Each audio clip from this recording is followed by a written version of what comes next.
Hello, everybody. So today we have the man, the myth, the legend, KP Illest, aka Kapapsi, aka Mr. Price of Ambition himself. What's up, my brother? I'm chilling, man. How you doing? Good, But why are you man. releasing government names? In fact, what is your government name? You haven't released any government names. You see, sometimes you have to look into the air.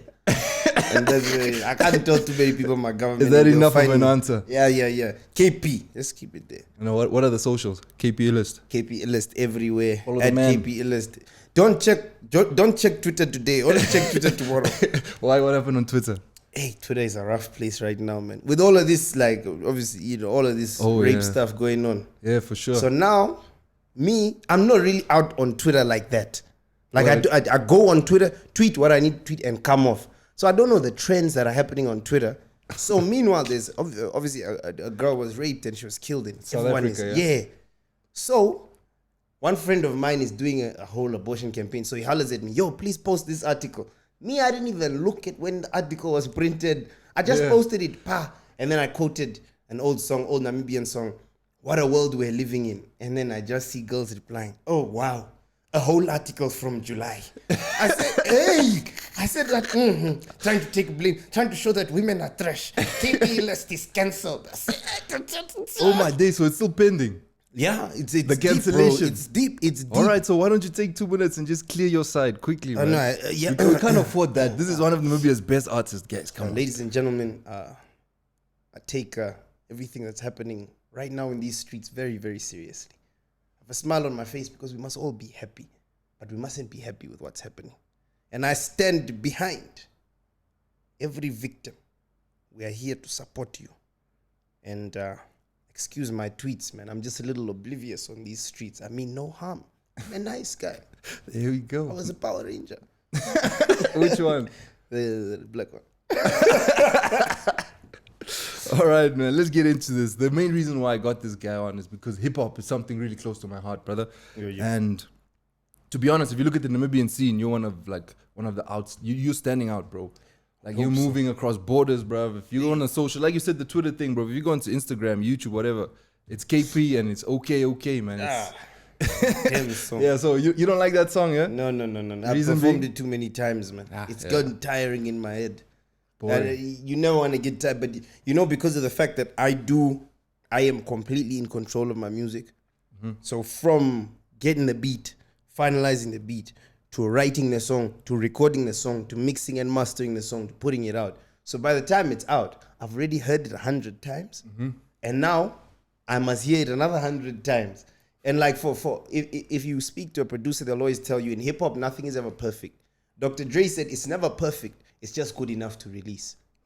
But me, every time I listen, I hear the mistakes and I'm like, I should have changed that. Then I perform it and then I'm just hearing the mistake. So every time I perform, I'm like, there it is again. Yeah, but the good thing is you get a chance to fix it with your next song, man. Yeah, hopefully. And I heard you're working on a new album. What's it called? Faith and Favor.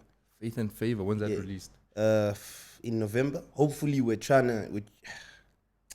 November, guys. Get it on Apple Music. I don't want to say this, but we're trying to release it, trying to make it a visual album. So... Oh, sick. But it's so difficult because it's now 12 to 14. Let's say 12 to 14 songs. Yeah. So each one has to have a video. That's sick. It just reminds me, like, if you think about like music in general, for me, arts and culture, the reason why it's so important to me is because it kind of like it pushes that culture forward, man. Mm-hmm. If you look at like even if you go back to Jim Crow in the States, that's like when it was mandatory to have racial segregation for those who don't know in the US. So if you look at something as simple as blackface, bro. Yeah. Blackface is all, a lot of people are like, it's not that bad. It's just paint on somebody's face, a white person. But if you look at it, what it actually did was through art, they could literally undermine a whole culture and people. And that was like, that went through the culture, man. And if you're going to talk about having visual music videos on every song, I mean, that can be powerful. Maybe you can do something for all these rape victims, that could bring a lot. Like, I feel the awareness around that is also not that higher currently. But, I was just really interested in how you just said that. Like, that would be a first for Namibia, if I'm not mistaken. Definitely. But I can only understand it because when we conceptualized it, we were like, we have Reggie,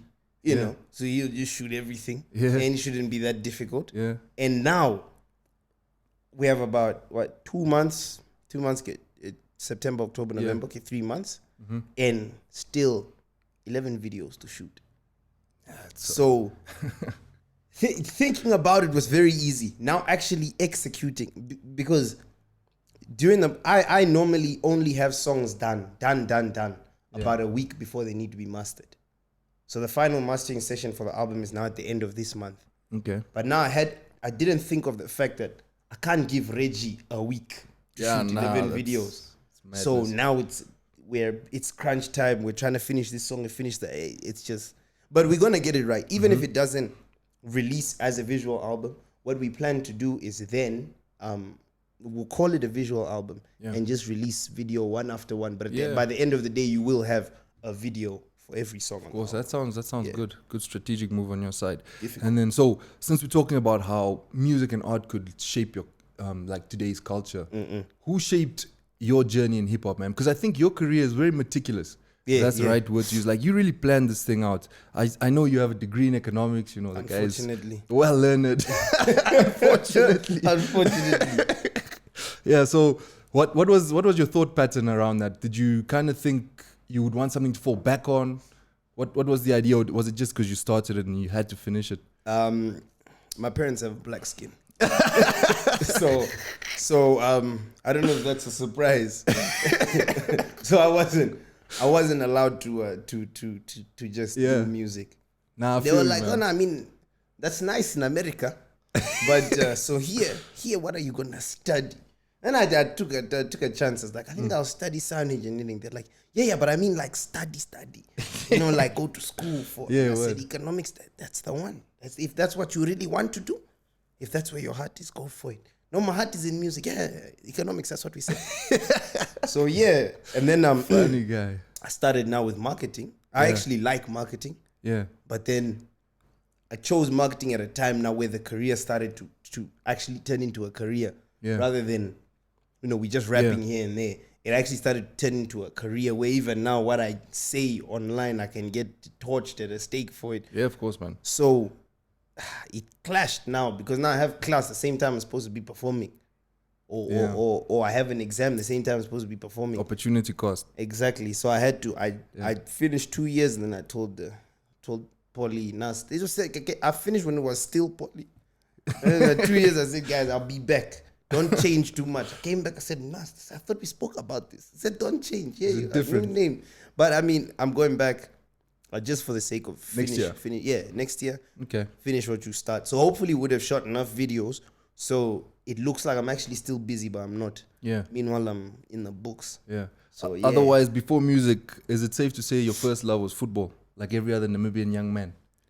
Yeah, well, a bit. You wanted to be a pro baller. I kind of. Don't lie, you know, bro. when I had the people around me, the people I used to play soccer with, I was like, nah, I ain't going pro. If that guy ain't going pro, how much? There's no way I'm going pro. If that guy ain't pro. I asked that guy, yo, do you want to be a soccer player? He'd be like, yeah. I'd be like, nah. Yeah. It would be fun, man. So I loved soccer, but I knew like it's not the end goal. Not for me. I knew, like, I told myself in the mirror one day, say, listen, bruh, you're not good enough. That's just the way it is. In America, the kids either sell drugs, but don't sell drugs. They either sell drugs, play basketball, or rap. So us here, it's sell drugs, play soccer, or rap. So I had to rap, but don't sell drugs. Don't sell drugs. Play soccer or rap. So I chose to rap. That's interesting, man. But music was always, like you said, my journey was shaped by Lil Wayne. Wheezy. Lil Wayne since. So like I said, I don't know much about hip-hop history, but I know Wheezy history. You know Wheezy history? I know. Why Wheezy, though? What did he do? What did he spark inside you? I like his when he came in, he brought something different. When he started trying out this auto-tune. Yeah. But he was doing it. At the time, he wasn't overusing it like he is now. And then he started doing those metaphors. Yeah. And that had such a huge impact. Because, I mean, there's been a lot of great rappers. But like, for example, the Biggie Tupac debate. Yeah. The reason why I'll always fall on Tupac's side is because Tupac had a heavier impact. Yeah. If Biggie was a better lyricist, all of that is arguable depending on what you like. Yeah, if you like poetry or whatever. But the impact that Tupac had, you can't deny. To this day, 100%. I don't even know when Biggie died. But the world is still trying to figure out who shot Pac. Some people think he's alive. Yeah, some people still say he's on an island. You know? So, impact for me. And Wayne came in, and he came in from such a young age. Yeah. And he was a clever, like, you know, because like I said, I know Wayne history. This guy in school was like a straight A student. And I was like, well, I'm also a... And I looked at my report card, a student.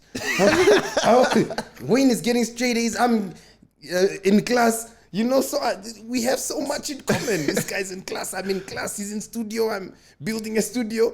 So which song was it that sold you on Wayne? Was it Lollipop? Yeah. No. They had to be not misunderstood. Gossip. It's a song called Gossip. Gossip. So they sampled this. They didn't sample a song. They sampled an old conversation between two people. Yeah. And they made that the chorus. He performed at the BET Awards, I think, in 2003. Dope. And then he put out Hustler Music at the Carter 2, which everyone says is the flop album. Yeah. I liked it the most. I really liked the Carter 2. You know, my top would definitely be Jay-Z and Kanye West, Watch the Throne. Ooh, that was sick. That's the best rap album of all. That was sick, yeah. But that Carter 2, that thing changed my life. Hustler Music made me go out and sell stuff I didn't even need to sell, just so I could tell people I'm hustling. Yo, boy, I'm hustling. Then my mom slapped me. Better pay that school fee. Yeah, but I'm hustling, though. Not for any specific reason. I'm just out here in these streets. I'm on the corner. Not because I need to be. I can go home whenever I want, but I'm on the corner. Didn't you go to private school as well, bro? No. I went to government school. I don't think Delta. Delta's a government school. Same me, man. No, at our time, it was full government. Come on. It was full government to where, like, Delta. the sniffer dogs would come during exams. Check the bags. You know. Bro, you guys went to government school. We beat you guys in football. That Never, says it all, man. What do you mean never, bro? One time. You know, there are no facts. There are no receipts. Nah. To be fair, they really whooped us, man. Like, yeah, I think the aggregate score would be like 5-1 from grade 8 to 12. Oh yeah. No, man, didn't we have more games than that? Yeah, that's what I'm saying. The aggregate score would be like probably 10-3. Nah, come on, man. Yeah, behave yourself, bruv. Come on. But yeah, that Wayne, I heard that since I heard that Carter 2. Then I watched NBC, and there was the first rapper chick, Snazzy. Snazzy was not one of Namibia's first female. I think she was Namibia's first female. Speaking under correction. Yeah. And I saw that on NBC, and I said, Wayne does it, and people here do it. So it can't be that difficult. How old were you at this time? Grade 8? No, grade 6. Grade 6? Yeah. So I ripped up a cereal box. Don't ask me where I got cereal. I was hustling. I was in these streets. So I ripped off a cereal box and started just writing raps. And CJ's older brother had built a studio. So he's like, oh, what you writing there, little boy? And I was like, it's these bars, sir. He's like, you want to come lay them down? I said, yes, sir. And I went and laid down bars. I put out my first song in 2007, critically acclaimed on Bluetooth. It went platinum on Bluetooth. Delta next year released Bluetooth platinum. Multi-diamond on Bluetooth. I had WhatsApp popping when people could finally send albums. So ever since then, I just followed. I really just followed Wayne's career. So even like his working hours is what led me to build my own studio, because I heard Wayne go into the studio at 7 a.m. and then leave at like 4 a.m. That's dedication. So I was like, nah, I won't be able to do that on someone else's time. That's dedication. He built a studio in his house. So I was like, I have to build a studio in my house. So then I got to building a studio in my house. The only thing me and Wayne didn't have in common was I ain't wear skinny jeans. He wore skinny jeans. I was really, I was not an advocate. But you like them baggy? Yeah, always. With the Air Force? Yeah, I was out in these streets, man. So I had to have baggy. You can't be in these streets with leggings. Nah, man, guys are never going to reach you. So you like Lil Wayne's music and 50 Cent style? There you go. A man had a do-rag. I like 50 Cent's, also his internet game, the way he's trolling people on the net now, because social media is so important to artists. And I hate social media. I feel like social media is risky, is a digital representation of New York and Cape Town. Because it's just it's the fakest. Social media is the most pretentious thing on the world. For sure. Like it's advertising platforms, man. And that's Cape Town. Is it Cape Town? Nothing is real in Cape Town. If you walk far enough in Cape Town with like a big rake, and you walk far enough and you just do this and you will pull down the screen. And then behind it, you'll get like shouting, like, yeah, this is what it's really about. This is what it's really about. And it's the same with Los Angeles. If you go up to the Hollywood, whatever side, yeah, and you just trek hard enough, you get the real, welcome to Oakland. The guys are behind there. True. So, I mean, I grew up on, you know, if you say something, it has to be true. Yeah. You can't say in your song that you have a Jeep, you don't really have a Jeep. You have to really have a Jeep. Oh, but nowadays, I guess that's what you call it, yeah. Yeah, but I guess it's part of you just have to adapt to the social media time. It's called persuasive advertising, KP. Yeah, I mean, like you know, persuasive in person. You know what I'm saying? You want it to be real. Yeah, I'm all about that. But I mean, we have to move with the time. Yeah. So I bought some fake diamonds, you know. You see your boy shining, don't judge. You know? We all doing it. Go to Cape Town, they're all doing it. That's funny, man. Yeah, and then, so, I mean, gone are the times where you only have to be like a rapper. I've seen all these rappers go into like clothing, fashion. Guys are going into like releasing platforms where you can put your music on. I know Jay-Z did that as well, man. So, in terms of that, are you working on anything on the side? We're working on a new music platform called Playbit. Playbit, yeah. This is only Namibian music. Oh, that sounds good. So it's very, I didn't know it was like this hellish to get an app on the Apple Store. On Google Play, it's like, hi, you want an app? Yeah, sure. Tick the box. There you go, yeah. Tick the box. Are you a terrorist? No. Okay, great. Your app is ready for download. But Apple Music, they have all of these. How long is your beard? And then it's like, angry black man length, angry Middle Eastern man length, chilled Middle Eastern man. Oh my days. So, you know, but we're working on that. Timeline? Do you have a timeline on that? No, because Apple, the Play Store just doesn't, I mean, the Apple Store just doesn't let up. You know, when they tell you 2 weeks, and then in 2 weeks, they find something else that's going to take a month. Then in a month, they find something else that's going to take 2 days. Yeah, for sure. But it's already live on Google Play. It's just sorting out how artists get paid. That's a bit difficult. Okay. Because you need to crunch some very, very serious numbers to be able to, you know, because you're paying through subscriptions. So you have to manage a rate that artists will be okay at. Because we can't be like Apple Music. They pay something like 0.00002 cents per stream. Yeah. But they're so big that you want to be on Apple Music. Because of the exposure, yeah. Exactly. But with us, it's a bit different. So we have to give artists something that is worth their time and worth giving us their music. And then at the same time, we have to give a good subscription rate. And then at the same time, we have to give a good advertising rate so we can make money from advertising as well. So, I mean, up to this point, we've just been working. We haven't even taken out a salary or for sure. Not that, you know, we're trying to get rich, but, you know, we're trying to get rich. Incentive drives behavior, bro. Yeah, they're just commercial studio. Yeah. Of course. Merchandise. And then music distribution. I am now fully into music distribution. So distributing people's music online. Yeah. For those that don't know how to, which is like 95% of Namibia. Of course, man. So distributing music online, distributing physical copies out to places where you would never think you can get them. Yeah. Yeah. Talking about Namibian artists, do you see anybody on the scene that has like a ton of potential? Do you want to give any like shout outs?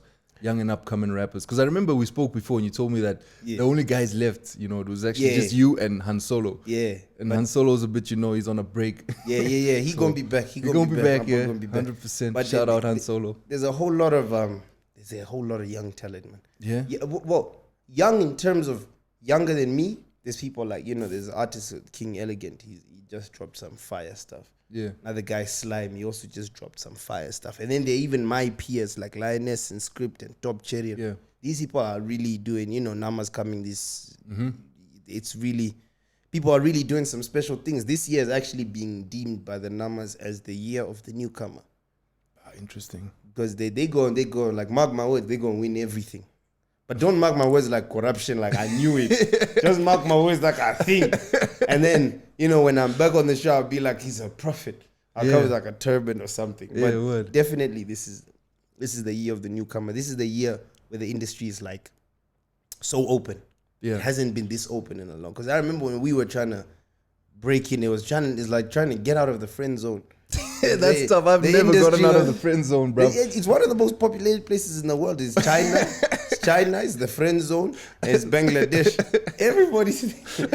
I'm not sure about the first two, but the second one... You have to visit, The man. second one is for real, dude. The friend zone, you don't even need a visa. They have very, very loose immigration. It's Open just come in. borders. Yeah, you just come in. I'm looking to work. Yeah, you can do whatever you want here. So you're a pro getting out of the friend zone then? I've gotten out once. Yeah, man, I think people need your advice. That's a bona fide pro right there, man. No, I've gotten out once. I'm on 0, man. I'm still out. You're still out. Is still it with your girlfriend now? Yeah, You I got out. Okay, congrats, and people man. thought I wouldn't make it out. Free the boy. I'm fresh home now. But it was rough. Congrats. But, we made it. Yeah. That's good, man. That's beautiful. So yeah, you're one of the only artists from, I guess, our generation that actually signed to a record label. Can you talk me through that? Why did you decide to not do this independently? Or, what was your thought pattern? Why did you sign to Mshasho? Okay, most important thing I would say before even is that I believe that every single artist in the world, regardless of where you are, you could be in Alabama, you could be in Texas, you could be in Oranienburg, you could be in Luderitz, you could be in South Africa. Yeah. You first have to know the independent hustle before you have to at least release 2 albums independently or 2 bodies of work independently. Yeah. You have to get booked independently. You have to know the fees of printing CDs, the fees of mixing and mastering. You have to know all of this. And I had done that well enough. I mean, I built my own studio. So I was like, now what I need, I don't need recording equipment. I don't need recording space. I don't need time. I don't need any of that stuff. I don't need money. What I need is a platform that's bigger than the one I have. And because Namibia's industry has, what you call gatekeepers, are people that can make sure you're not going to get in or you're going to get in. Or, excuse me. No worries. They can just make it easier for you. Yeah. I realized that I need one of these. And it wasn't even like, I need a record label. Let me go out looking for one. I had recorded at Mshasho Studios when I was recording for my first album. And the dog came in way after I had left. And they played him, and he called me and he's like, yo, we need to discuss this. And he discussed in the beginning a distribution and marketing deal, which was exactly what I needed.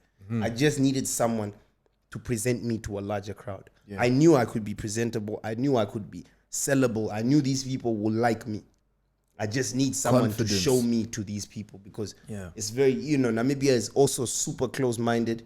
You know how we do when something new comes, we flock there and then we go back to what we know.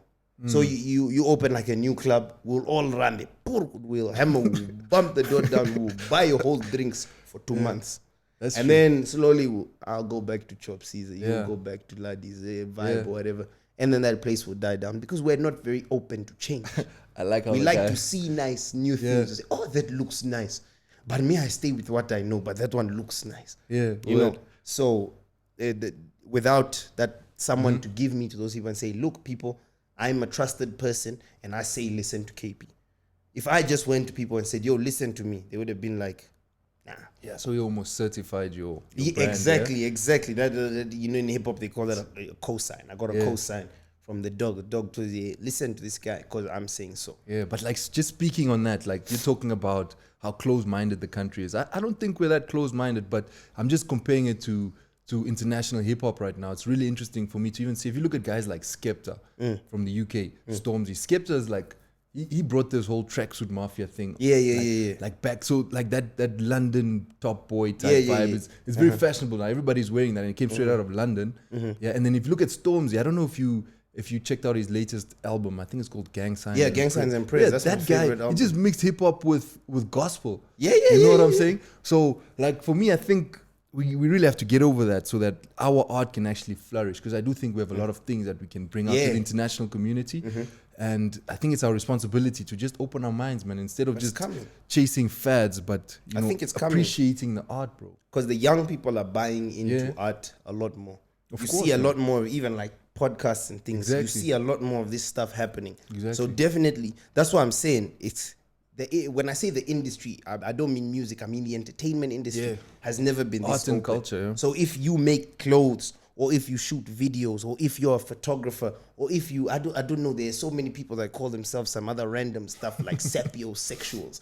You know, whatever you are, the industry's open.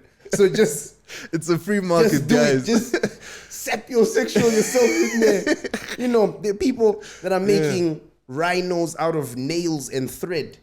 Yeah, word. And getting FNB or Standard Bank to buy it. So there's room now. Now we have to flood. Yeah, of course. And even if it's low quality, we must just flood. And because when the improve it, industry closes, then we'll pluck out the... Yeah, you know how I think about this thing? Even more importantly, we're like the first generation. Like, we literally know people who...